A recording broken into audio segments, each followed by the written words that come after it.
sempre aprendendo e ajudando o setor. Eu agora na Brave, que é só para apresentar a Brave, para quem não conhece, hoje ela é a maior associação de empresas produtoras, né, independentes brasileiras, tem 675 empresas associadas em 21 unidades da federação. Então, tem 20 estados e mais o Distrito Federal. E, com isso, a gente tem essa capilaridade toda, enfim, e atua muito fortemente na política setorial, né? Essa é a minha tarefa, a minha atuação hoje como executivo da Brave, né? Eu queria, se eu tivesse que escolher um tema para a nossa conversa de hoje, eu queria focar, e vai estar mais para o final, mas eu vou precisar fazer uma introdução sobre o cenário atual, mas seria sobre propriedade intelectual e direito patrimonial. Essa é a pauta do momento, não só da Brave, mas de outras associações de produtores independentes. Então, essa é a pauta importante, porque, vocês sabem, mas eu vou reforçar aqui a importância de um produtor ter a propriedade intelectual de sua obra, ou pelo menos a participação no direito patrimonial da obra, que é com esse direito que ele vai poder se monetizar ao longo do tempo, enfim, e a gente vai falar aqui uns exemplos. Mas antes disso, eu preciso falar um pouquinho, antes de chegar nisso, falar um pouquinho do momento que vivemos sobre a regulação, e eu vou hoje me dedicar ao streaming, tá? A plataforma de streaming. Não vou falar de TV por assinatura hoje, nem de TV aberta. Eu vou ficar no streaming, e no que está vindo depois já tem um pós-streaming. Então vamos no streaming, porque nesse momento a gente está no Congresso, tanto na Câmara dos Deputados como no Senado Federal, a gente tem projetos que tratam da regulação do vídeo por demanda no Brasil. Então, essa é a pauta do momento. Tem outros assuntos que estão pendentes ainda no Congresso, como a cota de tela de cinema, que a gente já está há 2 anos sem, como a cota de TV paga, que acabou expirando, e os projetos estão atrasados para a renovação da cota de TV paga, né? Da lei do SEAC, mas nós vamos hoje focar aqui um pouquinho no streaming, tá bom? Então, eu vou compartilhar Legal. a tela com vocês. E eu não estou não vou conseguir o vídeo, né? Rodar o vídeo aqui, mas não tem importância. A gente Ô, vai Mauro, seguir sem ele. se você quiser tentar, você acha que você não consegue? Daqui eu acho que dá, hein? Eu estou tentando, mas eu não tenho play. Ah, Ah, tá não, porque eu bom. salvei em PDF. Deixa Tá bom. eu. Ah, tá bom. Peraí, Tá peraí, bom. peraí, peraí. Eu vou abrir o outro. Vamos tentar Tá. aqui. Eu vou tentar no PowerPoint, que aí no PowerPoint eu consigo. Pronto. Legal. Então vamos lá. Vamos tentar de novo.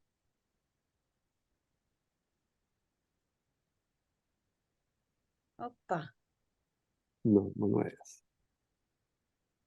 Acho que do PowerPoint você Não. consegue. Mas eu.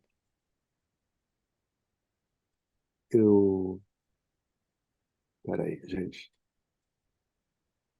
Então a gente segue aqui para não atrasar, a gente não perder nosso tempo e a gente depois a gente resolve os vídeos. Pronto. Vamos ver se agora foi. Então, vamos lá. Vamos ver se roda.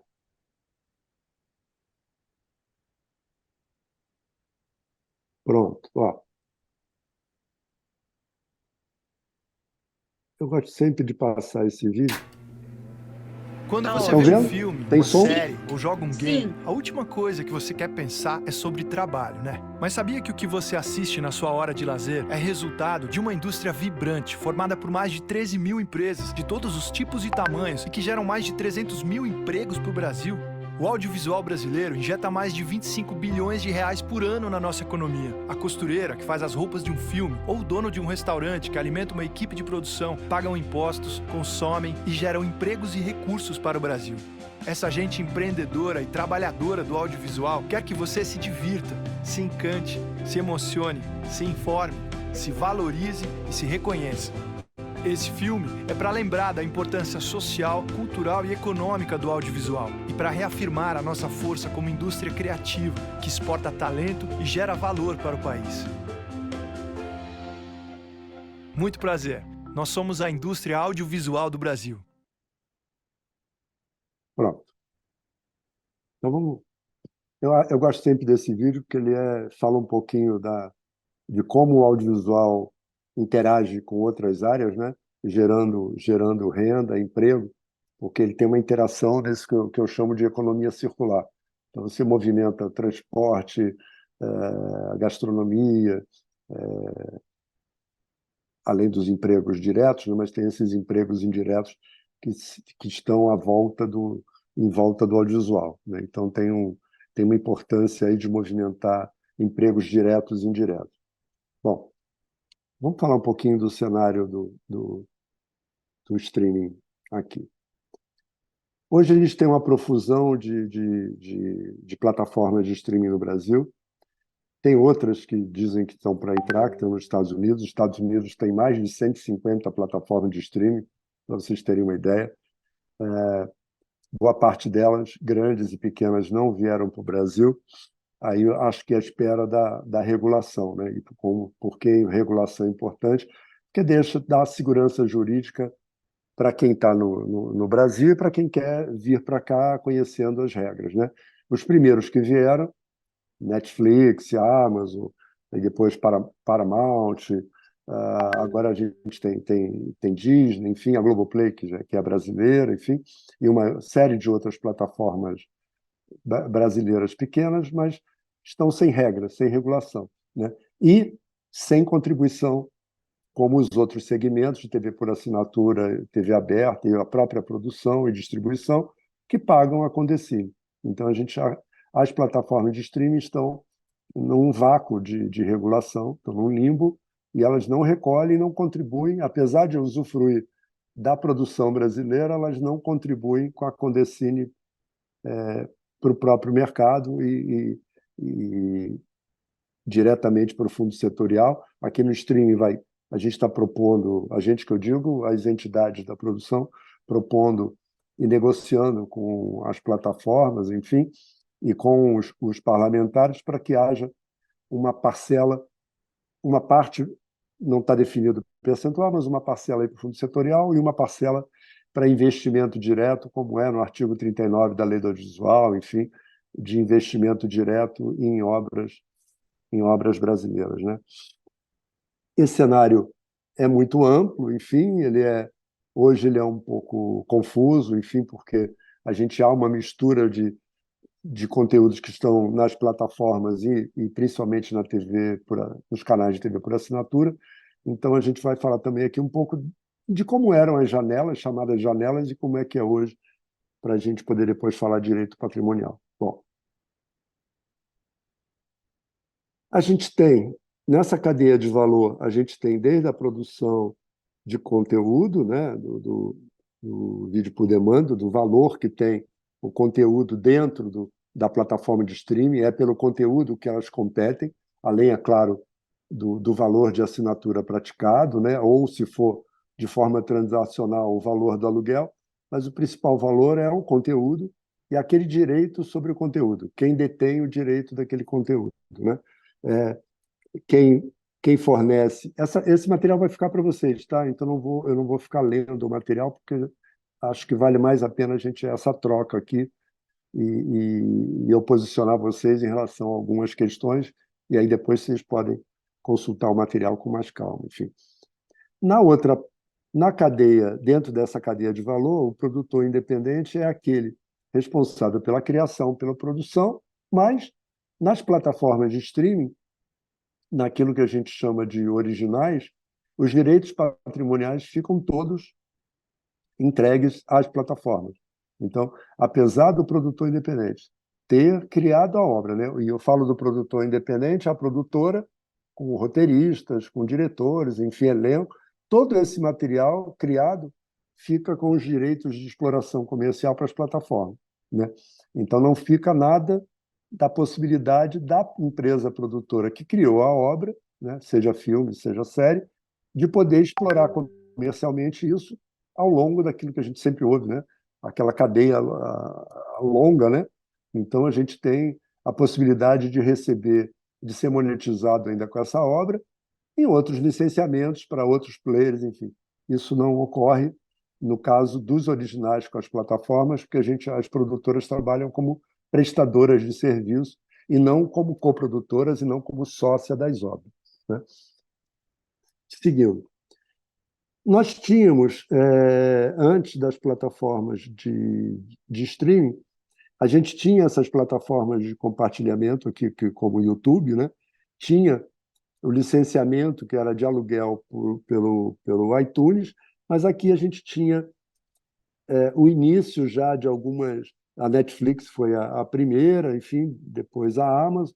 Tinha ali um ensaio da Globoplay, mas o conteúdo principal estava dentro dos canais de TV por assinatura, né? Hoje, para vocês olharem esse mapa, né, olha como é confuso e como que a distribuição ela não segue uma ordem linear, né, como era no passado, né? A gente começava no cinema, que ainda tem a sua importância ainda, e algumas regras da Ancine para filmes, né, de longa-metragem exigem uma exibição primeira em cinema, mas hoje a gente não tem essa regra como fato absoluto, né, como verdade absoluta. A gente tem uma confusão nessa possibilidade, nessa teia de janelas em que elas se superpõem, né? Ou as janelas, os tempos de janela diminuíram, ou se estão superpostas, né? Ou atropeladas, né? Porque depende aí da estratégia, tanto do produtor ou com quem ele negocia. Então, não há uma regra fixa como havia antigamente do cinema, depois dos canais premium não, depois locadora, depois dos canais premium de TV por assinatura, depois dos canais básicos de TV por assinatura e assim por diante, até chegar na TV aberta, e depois até alguns iam para a banca de jornal, né, que nem existe mais. Então, isso está rompido pela ampliação das possibilidades de distribuição. Aqui tem um pouco de gráficos aqui sobre os equipamentos, né, nos lares brasileiros, enfim. A gente aí só não tem ampliação do streaming porque a gente tem uma limitação do acesso à internet, né? Os pacotes ainda não têm velocidade. Em muitos lugares no Brasil sequer tem uma internet que possa rodar uma plataforma de streaming, enfim, e a televisão continua tendo a sua importância, enfim, ainda que a internet vá crescendo e ela é importante e decisiva para as plataformas de streaming, né?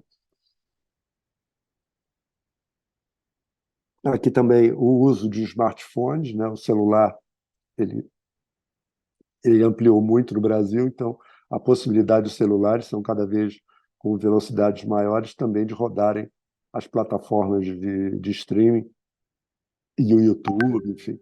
Então a gente tem um crescimento também na utilização dos smartphones, né? Eu gosto de ter essa tela aqui da economia da atenção, porque eu vou fazer uma. Algum tempo atrás se dizia não há conteúdo suficiente, vai ter escassez de conteúdo, enfim. Isso já, essa lenda, né, já foi desmentida há muito tempo. A gente tem conteúdo de toda forma, em todo quanto é lugar. O que não tem é a nossa capacidade de atenção, né? A gente só tem dois olhos, enfim. O nosso tempo é limitado de 24 horas, né, cada ser humano, e a gente tem uma limitação de atenção. Não dá para assistir duas plataformas ao mesmo tempo, né? Ainda que a garotada consiga jogar, ver televisão, jogar, estar no computador, enfim, mas isso não ocorre assim para você assistir um filme ou uma série. Então, o que limita hoje é a atenção, a nossa atenção, e o tempo cronológico, né? Então, a gente consegue, quando a gente está assistindo uma plataforma, nós não estamos assistindo a outra, né? E isso é determinante aí para essa competição. Por isso, a questão da briga pelos conteúdos originais, enfim, ou exclusivos, é tão grande, porque eles sabem que a gente não tem a atenção devida. Vocês veem, ó, a capacidade de segundos da nossa atenção, né? Mas ela tem uma diferença aqui. A nossa atenção ela é muito breve para algumas coisas, a gente vive trocando de notícia, enfim. Os golfinhos, eles têm mais, eles retêm a atenção mais do que nós, né? Eles têm 9 segundos na pesquisa americana, mas tem um fator que muda isso, o seguinte: quando se trata de vídeo, a nossa atenção é maior, ela dura mais de 2 minutos. Então, os vídeos são também, essa aposta no audiovisual é muito importante, porque o vídeo o audiovisual é que retém a nossa maior atenção, né, na atenção do ser humano. Bom, vamos passar pela nossa indústria. Nós temos, na nossa TV paga, nós temos o maior mercado da América Latina em receita, não em assinantes, né? Veja que a TV por assinatura chegou no Brasil e tem uma capilaridade muito menor, apesar do nosso país ser tão grande, ter mais de 200 milhões de pessoas, né? Muito menor do que a capilaridade que a Argentina tem. A Argentina praticamente é toda cabeada, né? No Brasil não, né? Então, o custo de infraestrutura no Brasil é grande e a gente não tem. Mas em receita, nós somos o maior mercado da América Latina. O maior mercado da América Latina em receita de cinema, né? E eu não estou falando de cinema nacional, né? Estou falando de todos os filmes que são exibidos, né?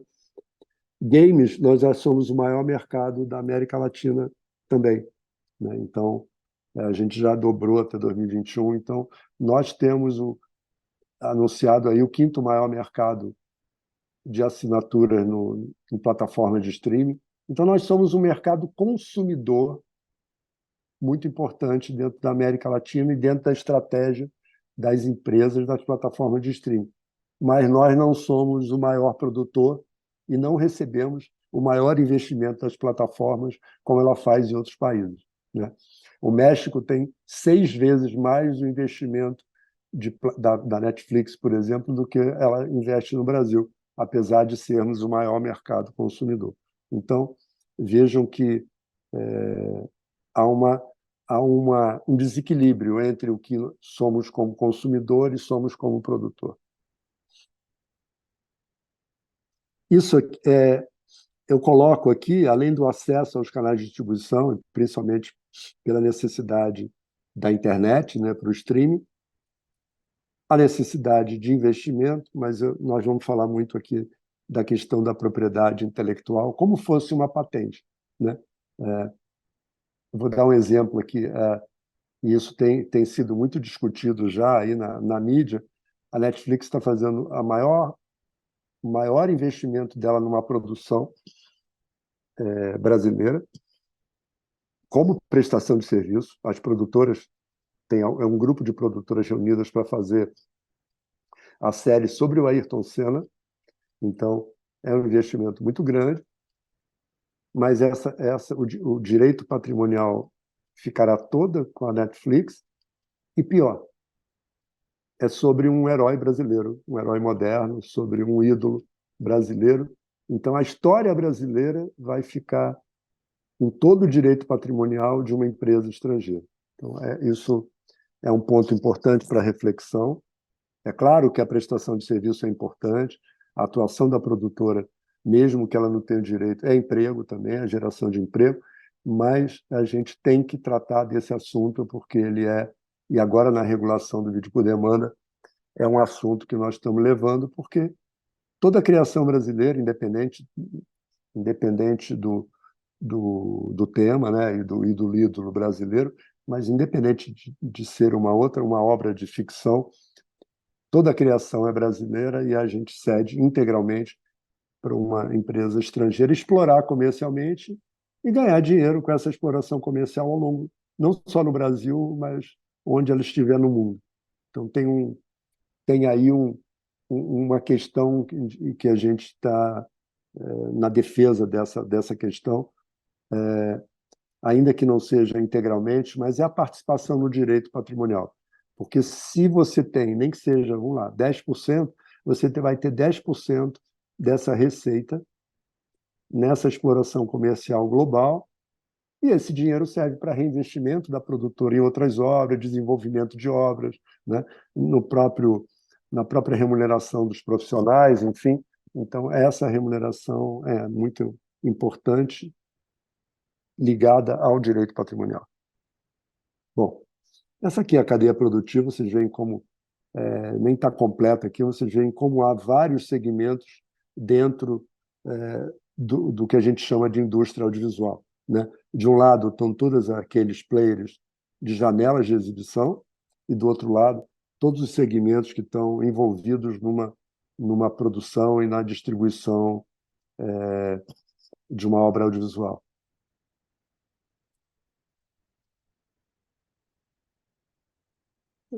Nós temos três leis originárias que dessas leis que vieram todo o desenvolvimento do audiovisual brasileiro desde 2001, ou seja, já no século XXI, né? Uma delas é uma medida provisória, a 2228, que deu origem à criação da Ancine em 2001.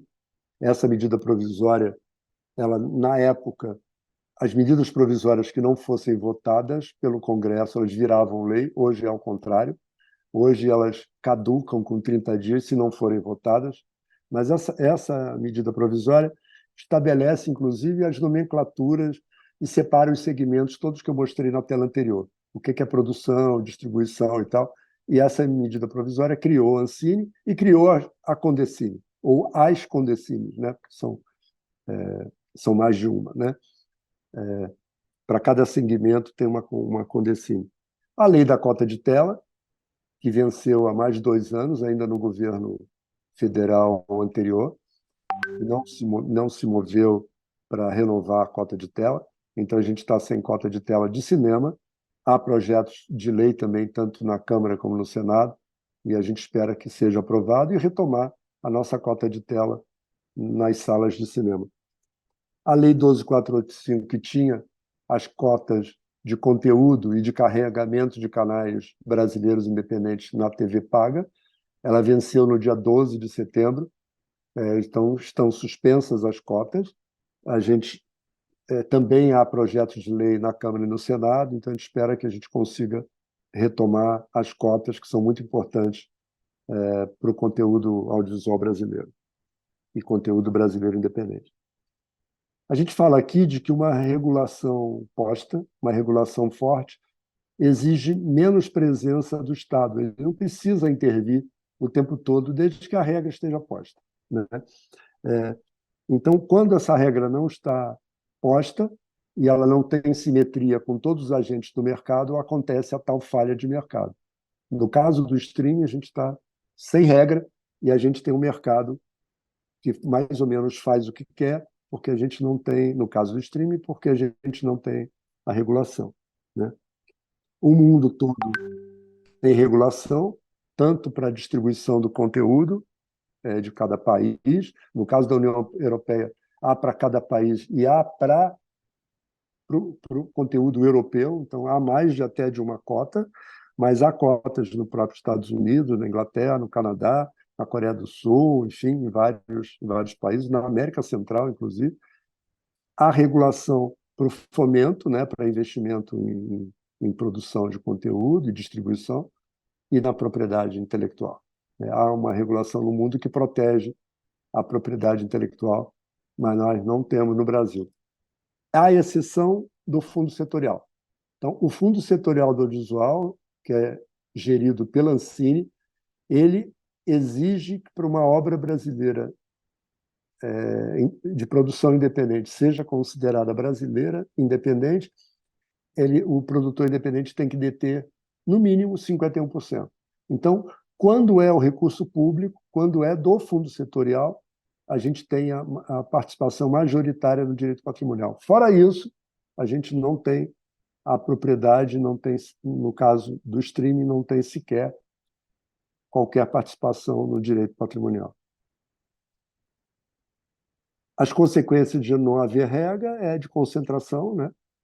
O oligopólio, o poder econômico dominante. Então, o poder, quem tem o maior poder econômico dita as regras, né? As suas próprias regras. Há a consequência do conteúdo estrangeiro se impor ao conteúdo nacional, é isso que a gente vê nas salas de cinema o tempo todo, quase 90% de ocupação com filmes estrangeiros, né? Porque não há a cota de tela, não tem. Esse discurso de não regulação é novo, em várias tentativas os agentes estrangeiros e mesmo alguns nacionais tentam que não haja regulação. A regulação eficaz não é só para a questão da produção, né, ou da distribuição brasileiras, mas passa pelo consumidor, passa por uma economia concorrencial, há ganho de escala, né, há segurança jurídica, enfim, esses são os benefícios de uma regulação eficaz, que é o que a gente espera que aconteça agora no Vídeo por Demanda. Aqui é uma repetição. Retorno de investimento. O retorno de investimento em obras brasileiras não é só financeira, né? Tem econômico na criação de ativos econômicos, né? Não é só da disponibilidade de recursos financeiros, mas na questão econômica. É da questão, assim como eu fiz a similaridade, lá uma analogia com as patentes, é desse poder econômico ser remunerado ao longo do tempo, é também cultural, né? Porque o audiovisual é uma produção com as nossas histórias, com os nossos profissionais, com os nossos talentos, de imagem do Brasil, de soberania. Então, o retorno de investimento, como outros países fazem. O maior exemplo recente que foi desenvolvido ao longo das últimas 2 décadas, não são só 20 anos, é o exemplo da Coreia do Sul.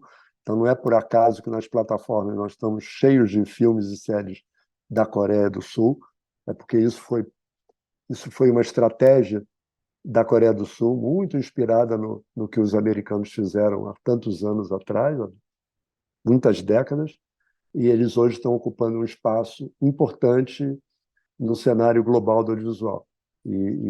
Infelizmente, nós estamos atrasados por conta de não regulação, enfim, na possibilidade de trazer mais investimentos para o Brasil.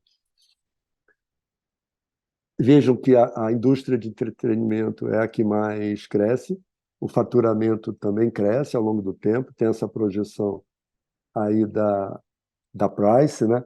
Ao longo do tempo, é uma indústria muito poderosa e que tem uma importância na economia global, né? Vejam que tem um crescimento aqui por segmento ao longo dos anos, enfim, é uma indústria que só cresce, não diminui, ela vai somando as possibilidades de distribuição e isso faz com que ela esteja, o audiovisual principalmente, esteja mais presente no mundo todo. O crescimento aqui das OTTs, né? Das Big Techs, né? E daquelas que oferecem internet. Algumas, os grandes conglomerados oferecem internet e também oferecem a plataforma de conteúdo, né? Então, a maioria tem as grandes empresas, as grandes Big Tech nos Estados Unidos, por exemplo, são donas de estúdios de cinema, são donas de plataformas de streaming, enfim, elas fazem parte desse grupo, dessas grandes empresas, né? E aí, eu vou falar aqui falando muito de direito patrimonial, mas e o que essa pre-sale aqui, que é a pré-venda, como ela é importante hoje, acontece isso já em vários países do mundo, em que não se negocia a produção, não se negocia a criação, se negocia o licenciamento, se faz pré-venda de uma obra para uma plataforma de streaming, enfim, até mesmo para canais de TV por assinatura de maior poder econômico, enfim. Eu fiquei muito feliz, que eu só não posso dar os nomes ainda, porque não está divulgado na mídia, mas tem uma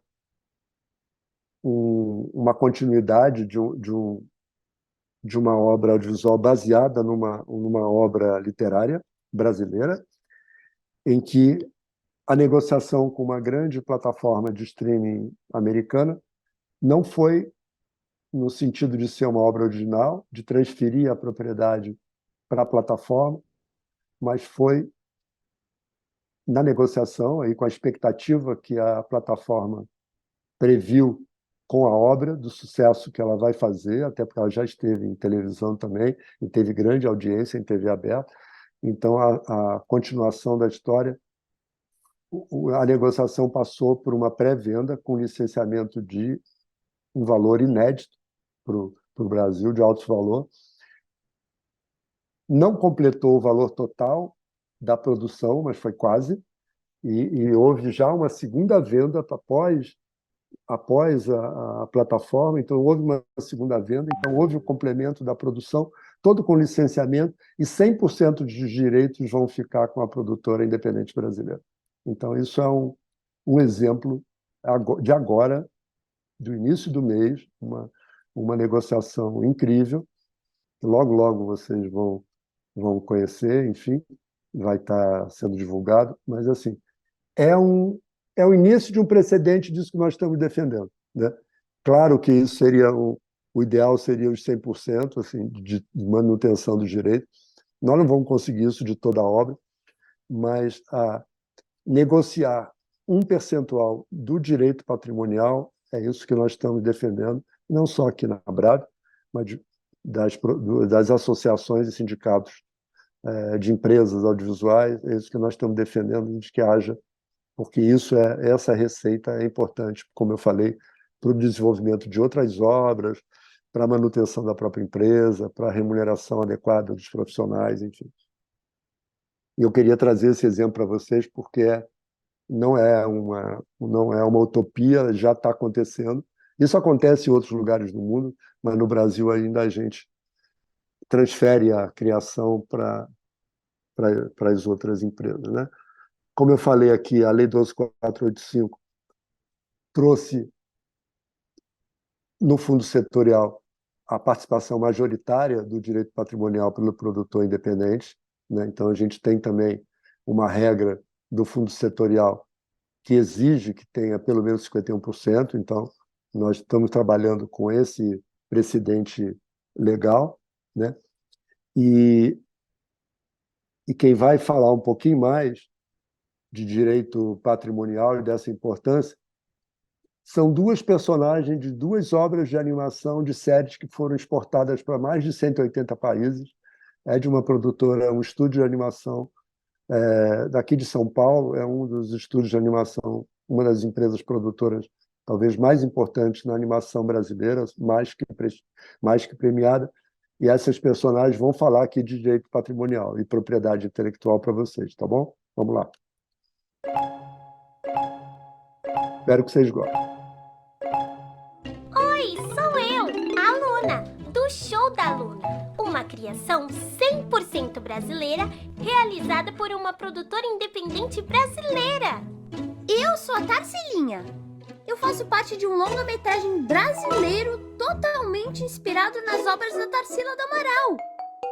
O Show da Luna é uma propriedade intelectual brasileira exportada para mais de 160 países.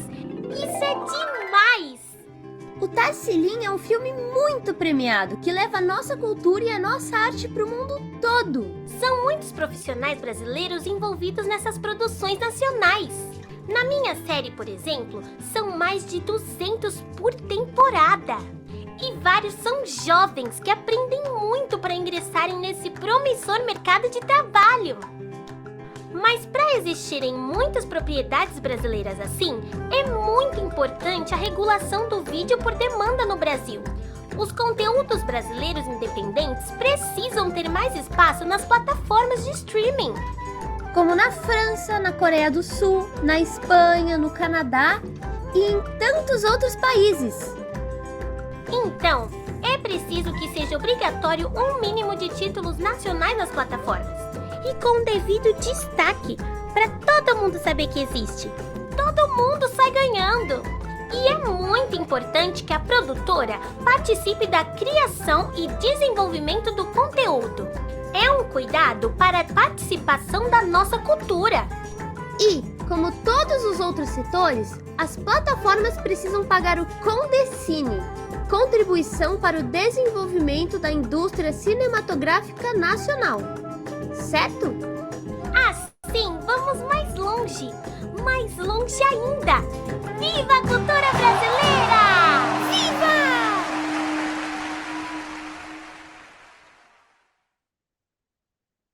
Elas deram um recado muito melhor do que eu.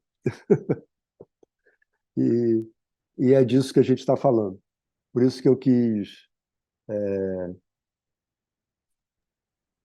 trazer esse vídeo que a gente exibiu lá numa audiência pública no Senado, na audiência pública sobre a regulação de vídeo por demanda, e gerou um bom impacto lá junto com os senadores, enfim, com quem estava lá. E é disso que esse era o tema que eu falei para vocês e que eu queria ter um espaço aqui para a gente conversar, se vocês quiserem.